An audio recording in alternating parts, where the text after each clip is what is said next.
What if more Pokemon used other Pokemon to evolve? We've seen this occasionally with Pokemon like Mantine and Slowbro using other Pokemon to evolve, but what if even more Pokemon did this? That's what we're going to explore today with some brand new Pokemon designs, so without further ado, let's get right into it. This first Pokemon was tired of being harassed, so it decided to take matters into its own hands. This is Arrokuda, the terrorizing Pokemon.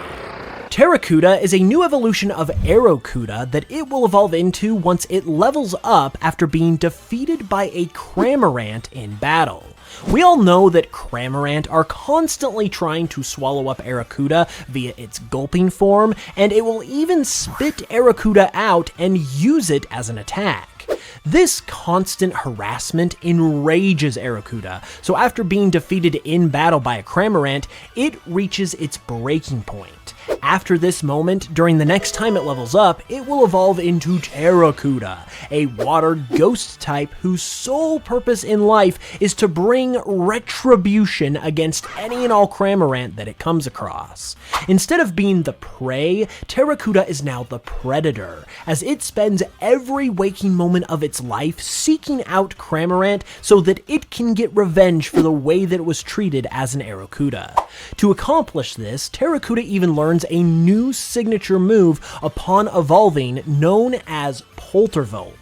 This move is very unique because even though it's Arrokuda's signature move, and Arrokuda is a water ghost type, Poltervolt is actually an electric type move. It's thought that Arrokuda gained the ability to learn this new move out of pure hatred for Cramorant, as electric type moves are 4 times as effective against it.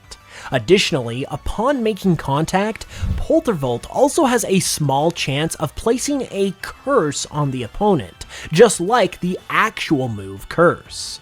This gives Poltervolt a very unique distinction with its electric typing and being learned by a non-electric type Pokemon, but I like it a lot for those reasons because I think it helps to contribute to the background of this Pokemon really well. Stat-wise, Arrokuda would have the same base stat total as Arrokuda's other evolution, Barrascuda, and the stats themselves would also essentially be identical, but with the primary difference being that it swaps Barrascuda's speed and special attack, trading quickness in order to have an insane special attack stat of 136, that it plans to use on every Cramorant it finds. Additionally, it also gives up 20 of Barrascuda's 123 attack stat and puts it into its speed, so it doesn't have to be too terribly slow, and can have a somewhat respectable speed stat of 80. Finally, for its shiny, I decided to give it this ectoplasmic green color, as well as this spooky purple to further lean into the ghost type vibes. And as we move into our next evolution, a big shout out goes to today's sponsor, Tokyo Treat and Sakura Co. These boxes bring goodies that come straight from Japan right to your door, and right now they've got their Halloween and fall themed boxes available, which are genuinely some of the best boxes of the year, and you do not want to miss out. I mean, the Tokyo Treat box comes with apple pie flavored Kit Kats for crying out loud. They are not messing around. Meanwhile, the Sakura Co box is a monthly Japanese artisan snack box that comes with stuff like authentic Japanese tea, cultural treats, and even a piece of tableware like this authentic Maneki Neko Furoshiki. These boxes are bound to up your fall vibes and add to the fun of the Halloween season, so be sure to grab one using my link in the description, and when you use code HOOPS at checkout, it also gets you $5 off your first box and directly supports the channel at the same time, so it's a massive win-win. So be sure to check that out, and a big thanks again to Tokyo Treat and Sakura Co for sponsoring. It's not just getting harassed by others that causes a Pokemon to evolve, though. Some Pokemon will see this harassment firsthand and decide to step up to protect those who are being bullied. This is Hawlucha, the wrestling Pokemon. Now, obviously, Hawlucha did just receive a Mega Evolution in Legend ZA, but I thought this concept was really cool regardless, so let me explain my thoughts behind it.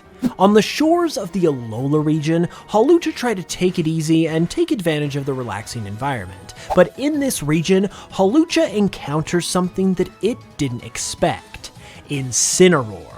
As the heel to Hawlucha's more heroic type of wrestler, this makes Incineroar Hawlucha's natural enemy, and the two will face off in intense battles of hero versus villain whenever they cross paths.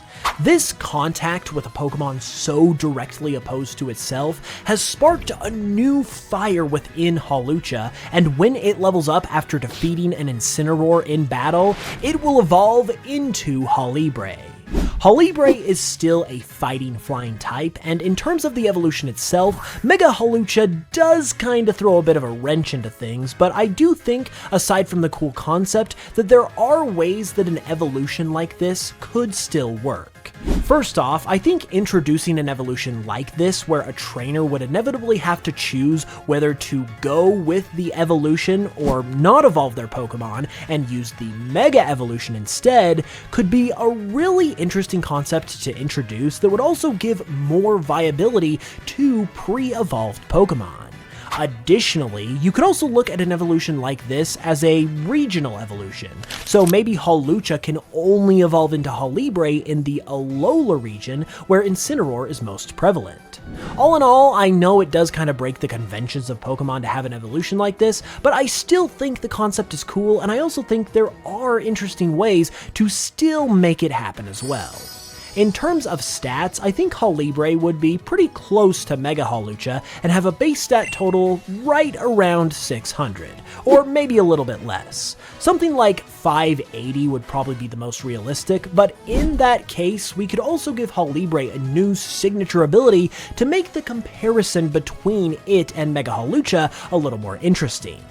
Its new ability is called Face the Music, and is a reference to faces, which are the heroic characters in professional wrestling. This ability would decrease the damage that Hawlibre takes from moves that it has a weakness to, referencing its heroic nature and its desire to stand up against evil. Finally, this is its shiny form, and it takes some inspiration from Mega Hawlucha with the black and gold, as I think using black and gold across the entire design instead of just a little part of it makes for an insanely cool look. This next Pokemon is quite different to the first two though, as instead of fighting back, it's simply resorted to upping its defenses. This is Corridel, the Fortification Pokemon. Corridel is the evolved form of Johtonian Corsola that it was able to achieve after being constantly hunted by Mareanie and Toxapex.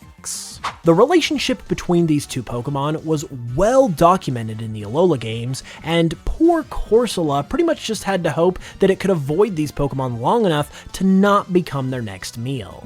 However, while Corridel is still quite frightened, as you might be able to tell from its expression, it has found a way to respond to this hunting by achieving this evolution. When Corsola reaches level 30 while battling a Mareanie or Toxapex, it will evolve into Corridel, and when it does, it becomes part Steel type. This Steel typing is a direct response to being hunted by the Poison type Mareanie and Toxapex, and now, thanks to this Steel typing, it is unaffected by these Pokemon's poison. This has largely saved this Pokemon from hunting, as Mareanie and Toxapex have noticed this change and will not go after Corridel once it evolves. However, this harrowing experience of being hunted has left Corridel a little shell-shocked. It never pokes its head out of its extremely strong outer shell, and has gained incredible defenses as well as HP as a result, but has almost no attack or speed to speak of. Corridel also learns a new signature move called Hunker Down, which is basically like the status move version of the move Rollout, where it will raise its defense and its special defense, and then proceed to raise those stats more and more each turn for up to 5 turns. And then last but not least, for its shiny, I decided to give it this seafoam green color, and its body also turns white as well, which could be seen as a nod to Corsola's Galarian form.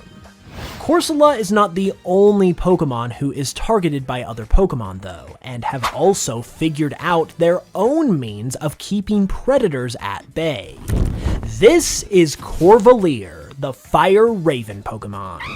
This Pokemon was the result of a regional onslaught against Corvisquire's other evolution, Corviknight, in the Paldea region. In Paldea, Corviknight are attacked incessantly by Tinkaton to the point where even being around a Corviknight isn't safe. They're not allowed to operate the flying taxis in Paldea because of this, and even Corviknight trainers will get caught in the crossfire and have potential for injury. The Paldean Corvisquire population have taken note of this and, in an attempt to survive, have studied Tinkaton to look for its weakness.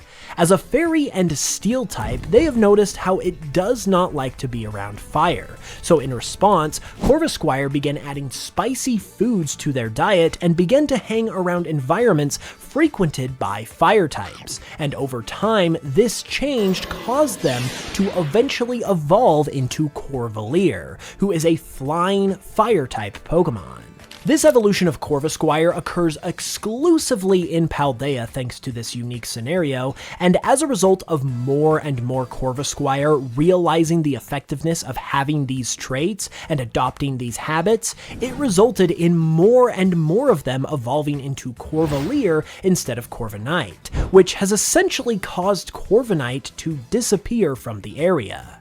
However, it has solved the Tinkaton problem for these Pokemon and has created a unique regional evolution in the process. In terms of stats, Corvisquire shares the same base stat total of 495 with Corviknight, with its attack and defense stats swapping with each other. In exchange for a bit of HP, it also gains 20 to its speed since it's no longer a slow steel type. Just like Corviknight, it also has a new signature hidden ability called Torchwing that ups the strength of its fire-type moves against steel-type Pokemon, referencing its lore. Finally, its shiny follows in the footsteps of Corvisquire and gains a super sick gray, white, and black color scheme, which I think looks awesome. Those are all the Pokemon I have to show you today though, so be sure to let me know all your thoughts about this concept in the comments below, and be sure to like the video as well if you enjoyed. Be sure to subscribe as well so you don't miss the next one, and until then, as always, thanks so much for watching, and I will smell you guys later.